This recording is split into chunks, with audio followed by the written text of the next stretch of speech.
another episode of Rolling with the Santies. Today's episode is about Buffalo Chase Distillery. We went to Buffalo Chase the second weekend we were here, and this is the typical line you'll see because they release a different bottle of their bourbon every other day. And today's bottle was Weller Special Reserve, which is very good. It's made with wheat. And then after this, we did a impromptu tour, and it was pretty cool, and you guys get to enjoy that, and I hope you enjoy as much as we did. Have a great time. After our tour, so you'll see more of the tour coming up. 270. And they're already for Buffalo Trace. This is how they name all their bourbons. After these young men, so you have Colonel Page Taylor Jr.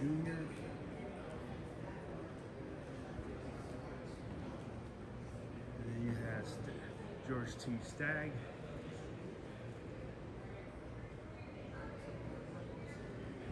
And keep on coming. Weller. That's what it looks like. William Lane Weller, which is my favorite so far, by the way. And then I've actually had this the other day at Pappy and Winkle. And we had this Pappy. And you have Blanton, who is very well. And Elma T. Lee coming right over here. I'm gonna send some boys out west to do some exploring. Two brothers who we focus on, Willis and Hancock Lee, are the two fellas who find this area here, and they get here by following the millions of buffalo.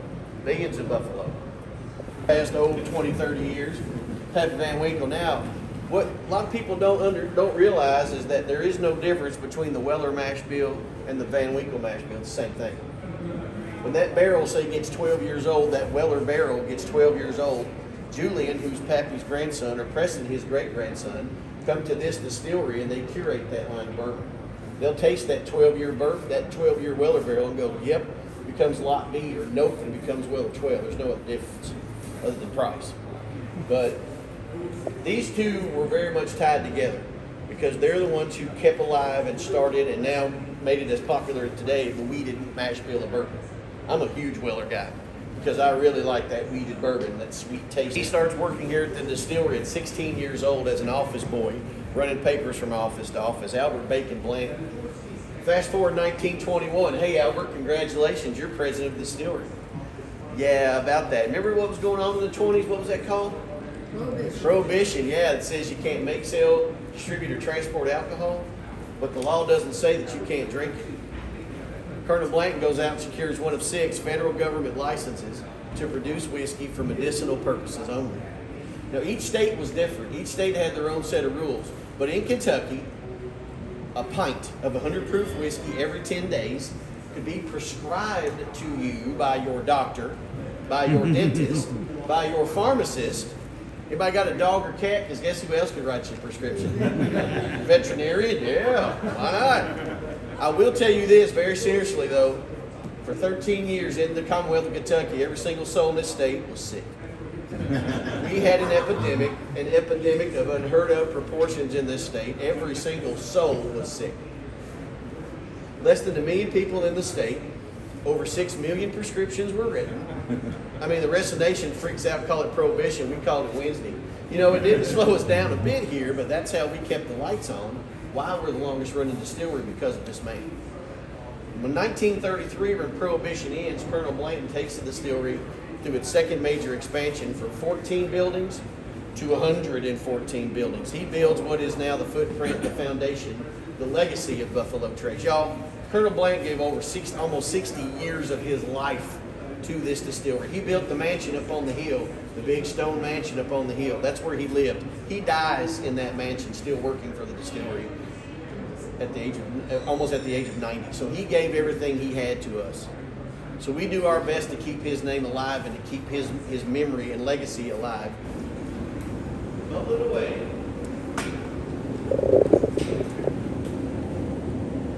Want to come on in, take a look at one of the vats here, one of the fermentation tanks. You see it bubbling away. You can climb on 40-foot deep footers, man. Yeah. Comes quick.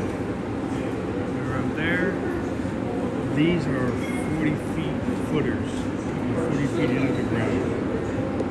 1,000-gallon fermentation tanks. In addition to the 12 92,000-gallon fermentation tanks that Colonel Bland built as part of his expansion, the original 12 were built in the late 30s. These are brand new, built about 4 years ago.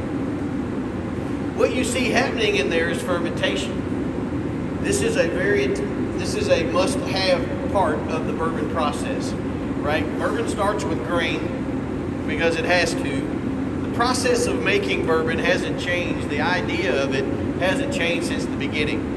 The only difference is the size and scope, but it's still the same basic principle and process. You guys all hear that okay? Welcome to the fermenter room Right here? here at Buffalo Trace, where we've been distilling for over 200 years. We've got a building full of 93,000-gallon fermenters where you can see and smell fermentation underway. We continue to honor our legacy and embrace change through technology, which certainly helps us meet the demand for our whiskeys. We have invested in expanding all parts of our operation while preserving our quality and the processes we've used for decades. The expansion work has been slow and steady since the late 1990s. However, in 2018, we stepped it up due to the demand. First, we invested in our motor room. Then we increased our cooking capacity. Then we added our new fermenters by raising the roof on this historic structure. Now let's talk fermentation. For each different mash bill, we mix grains with water and cook them up to release the sugars. After that, we transfer the mash to the fermenting tanks, and it takes 4 of our cookers to fill one of these fermenters. Next, we add yeast, using the same strains of yeast we've been using since Prohibition. And this is where the magic happens. We patiently wait 3 to 5 days for the yeast to convert the sugars to alcohol. This tiny organism, yeast, plays such a mighty role in the success of our operation here at Buffalo Trace. Once fermentation is complete, we transfer the liquid to the beer well to await distillation. Fermentation takes its own sweet time, so we're patient, appreciating the traditions of our distillery, and knowing the best things in life just can't be rushed.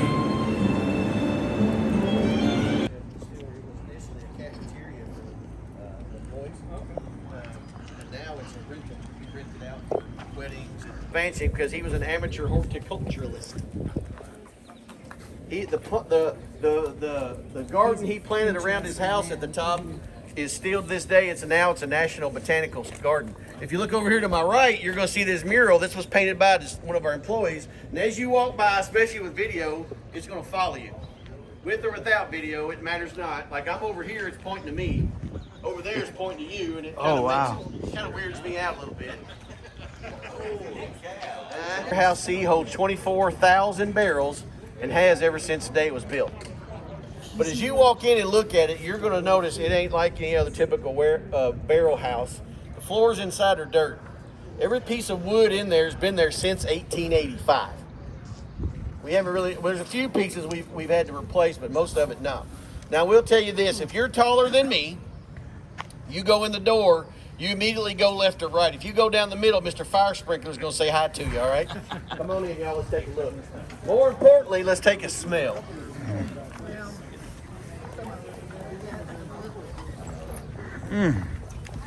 Come on in. Oh, wow.